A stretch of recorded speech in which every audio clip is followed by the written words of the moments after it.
Estás escuchando Pasos de Conciencia. Un espacio para observar la realidad de frente y avanzar con propósito en medio del ruido diario. Te damos la bienvenida a este audiolibro, Pensamiento Sopaipilla de Metafísica, tomo 1. Estructura de la experiencia. Escrito por Juan Anda. Ahora comenzaremos con el capítulo 4, en ausencia de lo que no es, la enfermedad hace dulce a la salud, el hambre a la saciedad, la fatiga al reposo. Cita de Heráclito. Terminamos el capítulo anterior con una paradoja estructural: si mi conciencia determina la proyección, ¿por qué configuré escenarios de dolor? Si realmente poseo el control absoluto del proyector, ¿por qué la conciencia proyecta experiencias que nadie elegiría de manera consciente? La respuesta omite los castigos cósmicos o las doctrinas de sacrificio.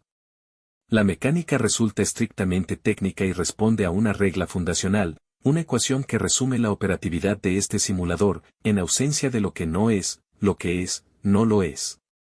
Para decodificar esta regla, debemos entender que la experiencia tangible de cualquier elemento requiere interactuar con su opuesto.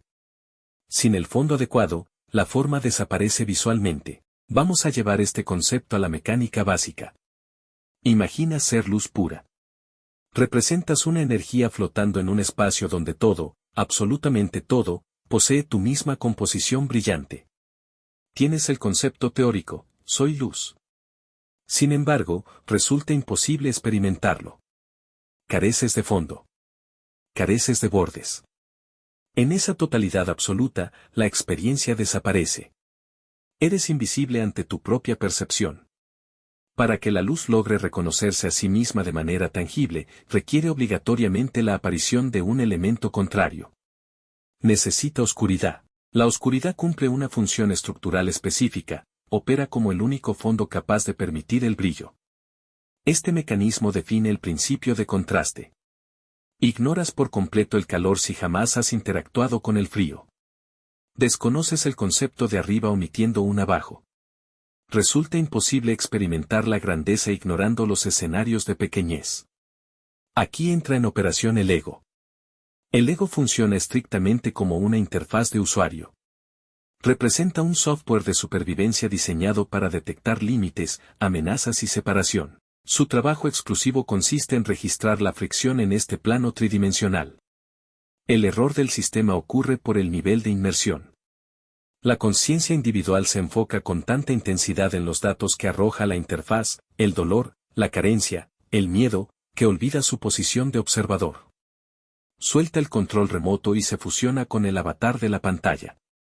En ese punto de quiebre, el operador abandona la premisa «estoy experimentando una amenaza» para declarar «yo soy el amenazado».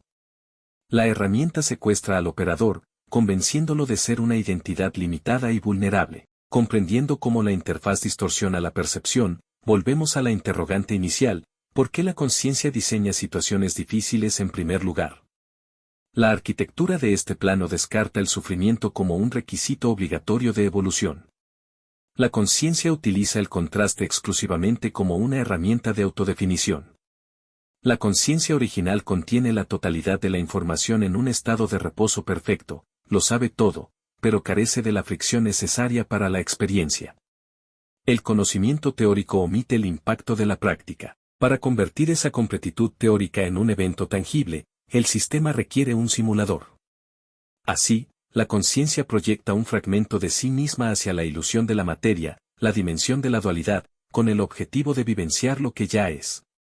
El registro operativo de mi propio proceso evidencia esta misma matemática.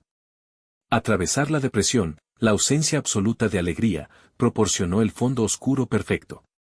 Esa fricción continua funcionó como el contraste exacto requerido para lograr experimentar, con total conciencia, el Ananda, el gozo puro de existir, que encarno hoy. La desorientación extrema sirvió exclusivamente para calibrar el enfoque direccional. Al observar este requerimiento de fricción, aparece una afirmación generalizada asegurando que el humano aprende de forma exclusiva a través del dolor. Esta idea describe una ineficiencia directa del operador, explicable mediante mecánica básica. El tablero de un vehículo enciende una luz de advertencia para entregar un dato. Ese aviso representa un contraste sutil. Al ignorar el indicador y forzar la aceleración, la fricción interna aumenta. Al mantener la resistencia y rechazar la información inicial, el motor revienta. El impacto brutal de la falla mecánica constituye el último recurso de la arquitectura para garantizar la extracción del dato. Evolucionar a golpes demuestra simplemente una lectura tardía de los indicadores. El dolor extremo aparece al ignorar los contrastes sutiles de la interfaz. Esa desorientación extrema y esa fricción constante constituyen lo que habitualmente llamamos dolor. Aquí debemos desarmar este concepto bajo una óptica de ingeniería pura, descartando las viejas fábulas místicas. El dolor representa un dato biológico. Constituye un límite físico o emocional del simulador, como quemarse la mano con fuego. El hecho objetivo. El contraste necesario. El sufrimiento opera bajo una directriz completamente diferente. El sufrimiento funciona como un bucle psicológico. Consiste en la resistencia mental frente al dato, manifestada al sostener la fricción, esto debería ser diferente, es injusto. El sufrimiento se manifiesta al rechazar la utilidad del contraste dentro del sistema. Representa el berrinche del operador negándose a utilizar la herramienta, atrapado en el mecanismo de la interfaz. La regla exige claridad absoluta, el contraste es inevitable, el sufrimiento constituye una elección de permanencia. La clave maestra de esta arquitectura ocurre al decodificar la función exacta de la sombra. La conciencia proyecta el escenario adverso con un único propósito operativo, obligarte a extraer un dato. Ese dato representa una nueva definición de ti mismo frente al contraste. Mientras el operador rechace la experiencia, el bucle continúa ejecutándose. Al comprender la utilidad del escenario oscuro, extraes la información necesaria. En ese instante preciso, la fricción colapsa. Una vez asimilado el dato, mantener el escenario adverso resulta un desperdicio de energía. El sistema operativo desactiva la amenaza automáticamente. El contraste pierde su impacto, abandonando la primera línea para regresar al fondo neutro de la pantalla. Alcanzar esta maestría exige observar el escenario difícil como una simple interfaz de recolección de información, omitiendo cualquier identificación emocional. La herramienta cumplió su ciclo. Sin embargo, al soltar la pelea contra el propio diseño y asumir el mando del proyector, el operador detecta un aparente fallo en el sistema. Si la conciencia estructuró este simulador de contrastes antes de la inmersión material, y si cada sombra cumple un propósito ya establecido. ¿Qué porcentaje de control retengo en el presente? ¿El destino ya está fijado desde antes de nacer? ¿Tengo libertad de acción real para cambiar el rumbo hoy, o solo estoy ejecutando un plan automático que no recuerdo? Has escuchado el capítulo 4, en ausencia de lo que no es. El capítulo que sigue es el capítulo 5, el GPS y la ruta.